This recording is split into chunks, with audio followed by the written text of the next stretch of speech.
Hi guys, just finished another game with Dan, another game, another loss. I had a look at my army, and I figured that the force that was sent down was basically a scout force. And they got battered pretty badly, and it's mainly due to my lack of flexibility. I'm still pretty fast because it's Eldar, and we can move wherever we want. But I figured, with 3 characters, it would call for some jet bikes, especially since my Warlock lost a leg.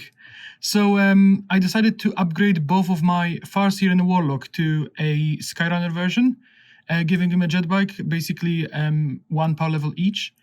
I was thinking, I've got quite a few units, but they're all small and not very impactful.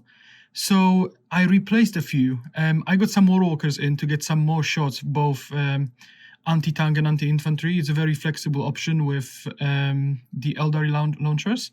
So I've got 2 of them, just so I can, outflank and shoot something. I got 6 Shining Spears, and the main reason for getting them is so that they can go in, do something impactful and survive and rack me up some experience points. Because if you notice, none of my units are really gaining experience because they're very much getting quickened, doing something and dying. And I think that will be the case for the rest of the Crusade. So we need some more experienced units, We're meeting a lot of resistance, so that needs to happen. I increased my Guardian blob size to 20, because when 10 come down, even with Doom, they don't really do much, but 20 are great with 2 platforms, and I can give them 4-up invul. I can do loads of stuff. That's very flexible, very good for doing the mission. 2 squads of Dire Avengers. I have a battalion. I need to have 3 troops, but I really like having them anyway, because they have 4+ invul on their Exarch, and they're really annoying. They can just move around the table and snag little points here and there.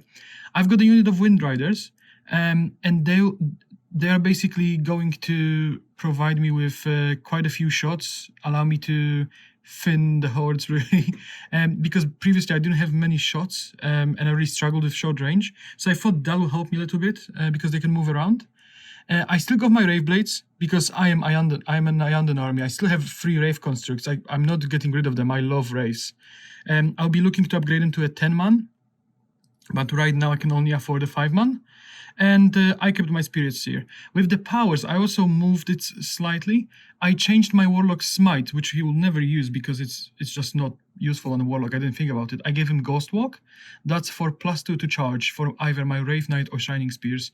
And it's just much more flexible in case I don't need a Quicken, but I'd rather have +2 to charge. My Farseer gained an upgrade last game. He got Master of the Warp after perilling. Then my Warlock did the perils and died. So effectively he reset his score, and my Farseer got the most powers cast. So he rolled a battle trait for the Psychic Fortitude, and he got cast an extra power 1, which is really useful because I kept spending 1 CP every turn to do it. So now I basically can do it for free. I can Doom, Guide, and Focus Will on my Warlock. My Spirits here will still protect the Rave Blades or the Shining Spears because the Exarch has a 3-up invulnerable save. So now I can give him a 2-up, which is insane. So I'm hoping that will help me win some games because we're not looking good. We have to catch up. After the last game, Dan managed to win, and that was a pretty big one because the victor got 10 power level for free on top of the additional acquisition point. So Dan was at 95, and he spent his requisition point for an additional 5 power level, so he gained 15, bringing him up to 110 supply limit. For those points, he got a Triarch Stalker for a 7 power level, and after the FAQ, Canoptech Reanimators gone down to 4 power level each, so he got 2 of those, adding 15 power level to his army, and putting him into 109. He didn't get enough experience to upgrade any of his units because he was like 1 point off on every one of them, but his force is huge.